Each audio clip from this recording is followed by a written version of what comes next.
Ang buwan ng Oktubre ay higit pa sa isang karaniwang buwan. Para sa mga Pilipino sa Amerika, ito ay panahon ng paggunita, pag-alala sa tapang, sakripisyo at mga pangarap ng mga nauna sa atin. Ito ang Filipino-American History Month at sa bawat kwento, nasasaksihan natin kung paanong ang diwa ng Pilipino ay patuloy na namumukadkad kahit sa ang dalhin ng tadhana. Ngayon, makikilala natin ang tatlong Pilipino na nagpapatunay na ang lakas ay hindi laging maingay.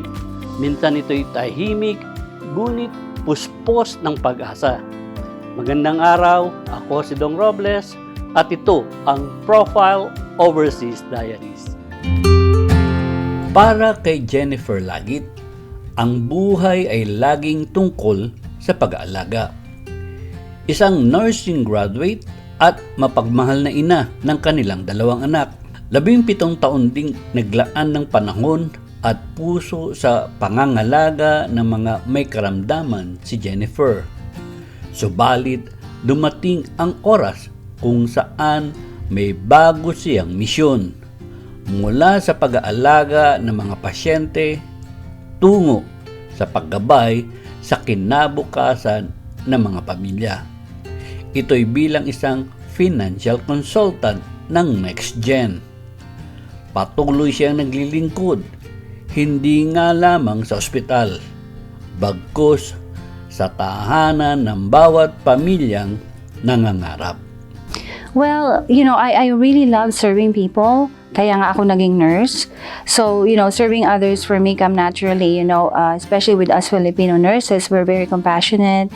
We love taking care of other people.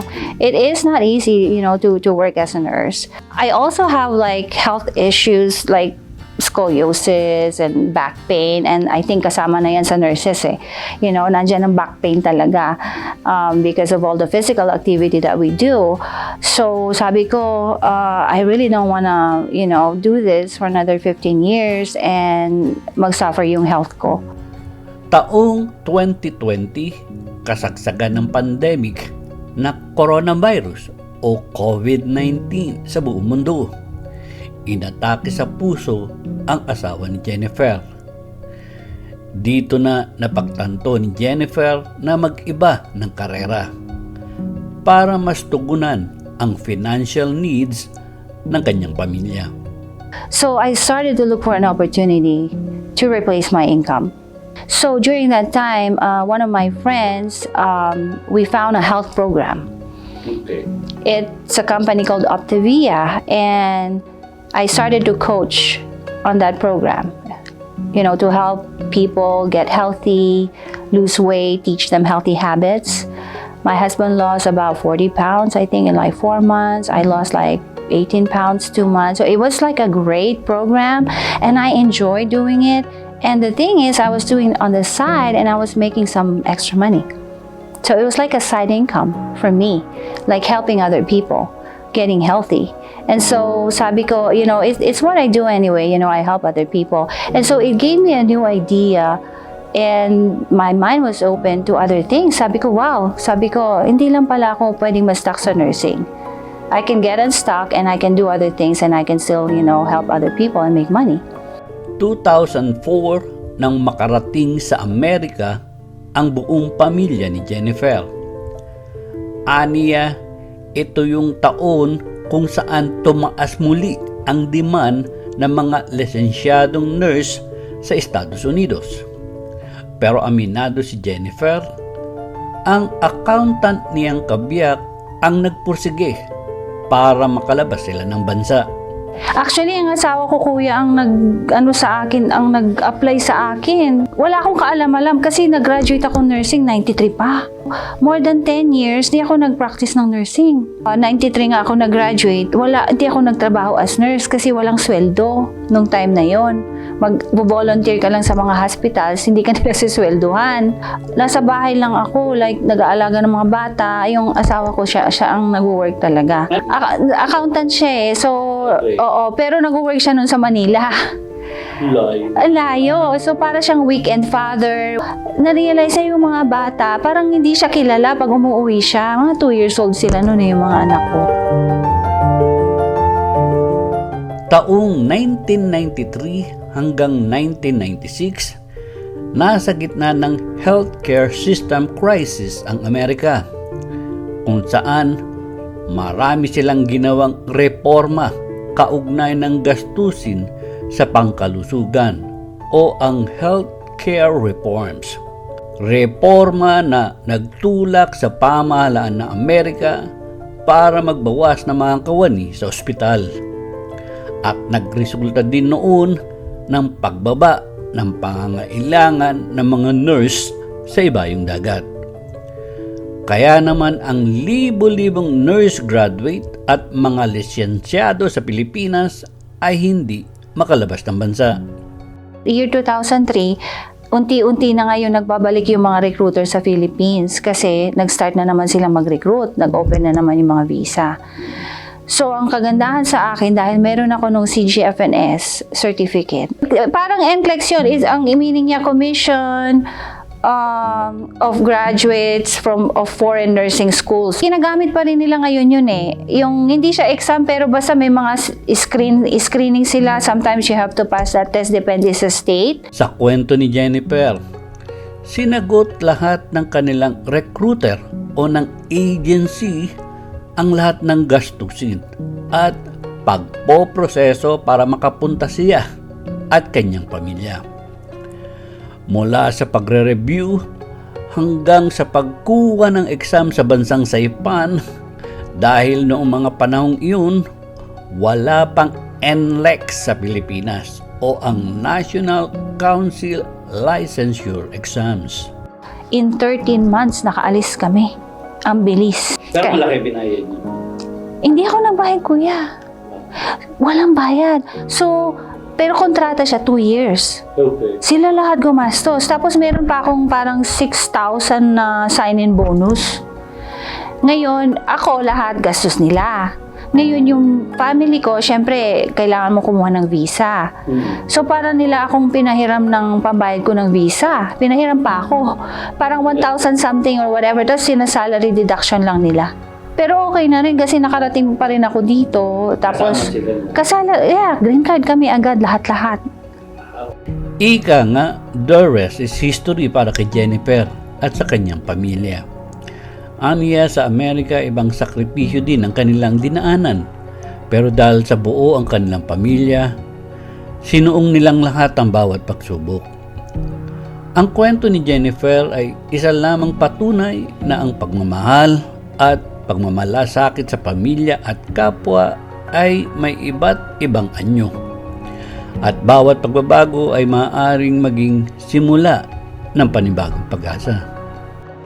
Si Edna Ornales ay nakaranas ng tunay na pagsubok sa buhay nang pumanaw ang kanyang asawa dahil sa rabies nang makagat ito ng asong kalye. Naiwan siyang mag-isa, isang biyuda at ina ng 3 anak. Ngunit sa kabila ng lahat, pinili niyang bumangon. Nung mag-college yung mga anak ko, nag-abroad ako sa Middle East. Tapos 6 years nag-abroad. Tapos pag-uwi, yun na, nasa Pilipinas na lang, sa bahay na lang. Kung hindi pa ako nakapunta ng Amerika. Kasi ayaw na namang mga bata magtrabaho ako ulit. Kasi tapos na daw sila. Hindi na nila ako pinapapasok.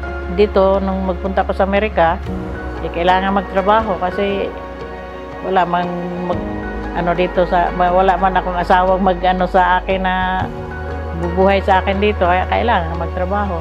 Saka para mayroong record sa Social Security para magkaroon ng pensyon. Sa bawat tahi ng kanyang kamay, itinahiri niya ang mga pangarap ng kanyang pamilya. Sa ngayon, nasa School of Valley dito sa Phoenix, Arizona, nagtatrabaho si Edna, kung saan Siya ang nag-aayos ng mga costume ng mga batang magkakaroon ng mga performances. Para kay Edna, sa kanyang simpleng buhay, naabot na niya ang kanyang simpleng pangarap. Kontento na ako sa buhay ko. Yung pangarap ko, mga anak ko makatapos sa pag-aaral. Tapos maganda yung buhay nila na makapag-asawa ng maayos ang pamumuhay, ang kalagayan nila. Nandyan, binigay na sa Panginoon sa kanila. Tapos ako, mamasyal kung saan ang gusto. Pwede na. Okay na ako sa buhay ko. Ang kanyang kwento ay paalala na ang pag-ibig ay kayang magtagumpay sa sakit at ang lakas ng isang ina ay kayang pagningasin ang pinakamadilim na gabi. Kakaiba naman ang kwento ng civil engineer na si Julian Gutierrez na ipinanganak sa Subic, Olongapo. 8 taong gulang siya nang makarating sa Amerika. Aniya, simula pagkabata, iminulat na silang 6 na magkakapatid para maging responsable sa buhay. Turo kasi sa akin, get your college degree para maraming opportunities. So, nag-graduate ako from ASU, nakuha ko yung bachelor's ko, civil engineering. Tapos nagsimula ako magtrabaho sa construction, specifically construction materials testing. Aminado si Julian sa klase ng kanyang karakter, bihira siyang makihalubilo kahit kanino man. Aniya by nature, tahimik siyang tao. Kasi ako introvert at saka I keep to myself. Ang hobby ko up till now was just playing video games. Tatrabaho ako, or I guess if we even go back to school, go to school, play games, sleep. Go to school, play games, sleep. Tapos nag-graduate, nag-iba ng school sa work. Wake up, work, play video games, sleep, rinse and repeat. And ever since I got a camera, parang I started switching over to taking photos and videos. And I guess it is that connection with people, being able to socialize is what inspires me to take up the camera. I'm able to approach people and talk to them and, build a network. Ito ang naging tinig ni Julian. Mga tinig na kumukumpas na mga obra at kapansin-pansin sa kanyang bawat komposisyon, bakas ang hagod ng istorya na puno ng damdamin at pangarap.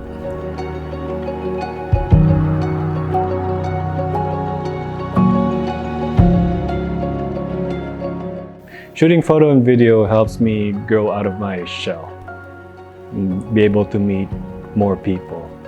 And I wouldn't be sitting there if it weren't for photography and videography. Heck, you won't even see me in front of a camera like this. So it was around college time when I first got my first smartphone. And it was also around the time when my brothers were hanging out with friends. They would be going to parties, staying up late when I still have school the following day. And I became the designated driver. So for me, I couldn't really enjoy. So best way for me is I figured I just use the smartphone, take photos and videos of people having fun, getting drunk, and show them later the following morning what they were doing, things that they couldn't remember. So pretty much I was a documentary for my brothers and their friends. Lahat ng photography at videography ko self-taught lang. Mga nakikita ko lang online sa Facebook, sa YouTube. So makikita ko isang video tapos check ko yung playlist nila or yung video list nila. Check kung paano nila mga behind the scenes para makita kung paano nila ginawa at paano ko kopyahin ko para lang so that I get an idea kung how they do the process. So as for camera gear, ang dami kong pagpalit-palit ng camera. Mostly stuck to Sony. Dahil kasi yun yung unang camera kong binili is the Sony RX100 sa college. I bought the Sony RX100 Mark I, $400 used on Craigslist. Doon ako nagsimula talaga ng photography. Tapos nung nag-graduate na ako ng ASU, after a few paychecks, nakabili na rin ako ng una kong mirrorless camera, yung Sony Alpha 6000.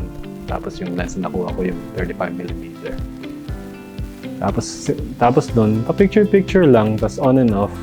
Eventually, may mga nakikita rin na, of course, online na ibang creator, tapos ibang brand gamit nila, ibang lens gamit nila.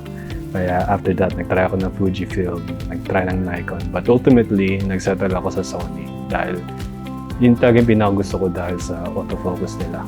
Ngayon bilang isa sa mga tagapagtatag ng Creative Collective Media of Arizona, si Julian ay patuloy na nagbibigay inspirasyon sa iba pa upang isalaysay din ang kanilang mga kwento. With CCMA, I can see a potential of growth just not for myself, but for the people around me. And that will help us to become one of the trusted, if not the most trusted media group in Arizona. Jennifer, Edna, Julian, 3 kwento, 3 buhay. Iisang puso, Pilipino. Sa pagdiriwang ng Filipino-American History Month, naway magsilbing inspirasyon ng kanilang mga natatanging kwento na tayo'y matatag, mapagmahal at patuloy na umaasa. Dahil kahit saan man tayo dalhin ng tadhana, ang ating pinagmulan ay mananatili. Ang pagiging Pilipino ay hindi lang ating lahi, ito ang ating lakas. Sana'y nakapaghatid muli kami sa inyo ng kakaibang kwento ng buhay ng ating mga kababayan. Kung may mga natatangi kayong kwento na nais ibahagi sa amin, mag-email lang sa pmaa.usa22@gmail.com o mag-iwan kayo ng mensahe sa aming Facebook page. At kung nagustuhan ninyo ang aming kwento, mangyaring pindutin lamang ang like button maging ang subscription button. At para mas maraming makaalam ng aming YouTube channel, maaari din ninyo itong share sa inyong mga kaibigan, kapamilya at mga kaopisina. Muli, maraming salamat. Ako si Dong Robles at ito ang Profile Overseas Diaries.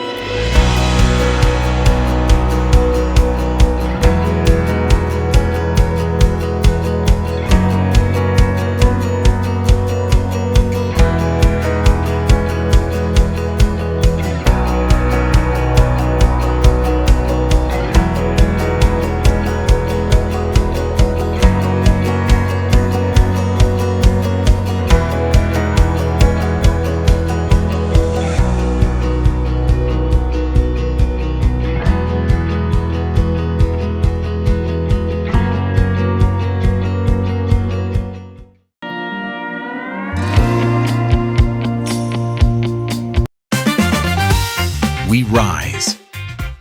Together we heal. Together we celebrate. This November 30th, experience a night like no other. Join us at the Kapwa CAF Benefit Gala, where community and compassion come together. A night filled with music, inspiration, and the spirit of Kapwa, with special performances by Sofronio Vasquez and Esther Hanna. Be part of this unforgettable evening where every moment shines with purpose.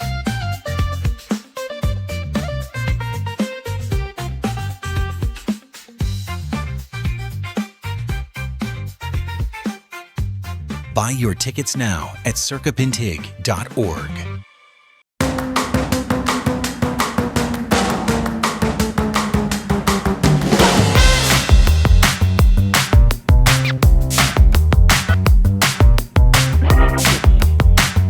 Alvin Silva, together with Riz Sizamore, Fantalus Events, and OT Productions, in cooperation with 369 Promotion, proudly acknowledges and extends heartfelt gratitude to the following sponsors for their generous support of the U.S. concert tour of Philippine actor and singer Billy Crawford, entitled Bright Lights, November 7, 2025, St. Paul Church, West Coral Gables Drive, Phoenix, Arizona.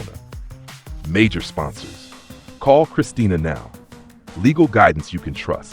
a 24/7 referral service connecting you to certified lawyers and medical professionals. Dedicated to helping our community with trusted legal and medical support because everyone deserves the right help right away. ElderLink Senior Placement. More than just a placement service, ElderLink is a compassionate partner enhancing the lives of seniors and their families, guiding families with care, respect, and heart because the simple act of caring is heroic. Platinum sponsors Arizona Field Care LLC, providing dedicated home health care with compassion, comfort, and respect for every patient. Bright Life Care Hospice, delivering quality end-of-life care that celebrates life, love, and dignity. Mansour, trusted partner in excellence, supporting community growth through integrity and service. Innovative Care Assisted Living Facility, where innovation meets compassionate living, ensuring the best quality of care for seniors.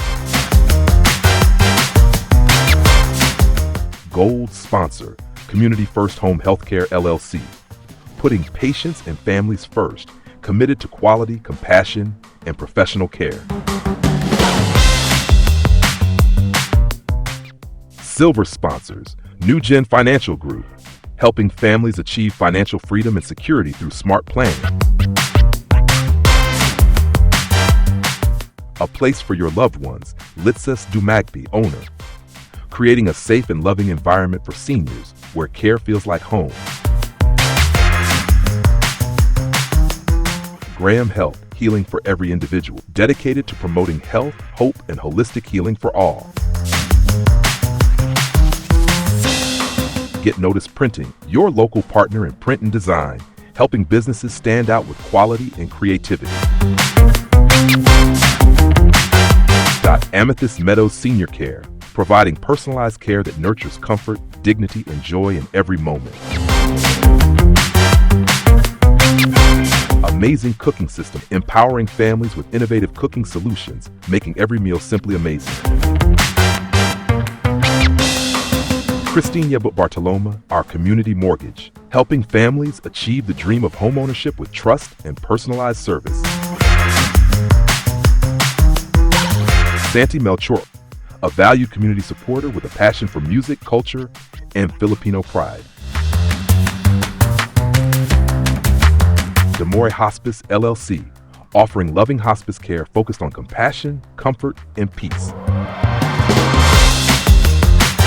Special thanks to Alvin Moyer, enhancing beauty and confidence with every brushstroke. Abaca Foundation, community partner, empowering Filipino communities through outreach, culture, and compassion. We also extend our appreciation to our media partners for helping us reach and engage the Phoenix community. Picture Media,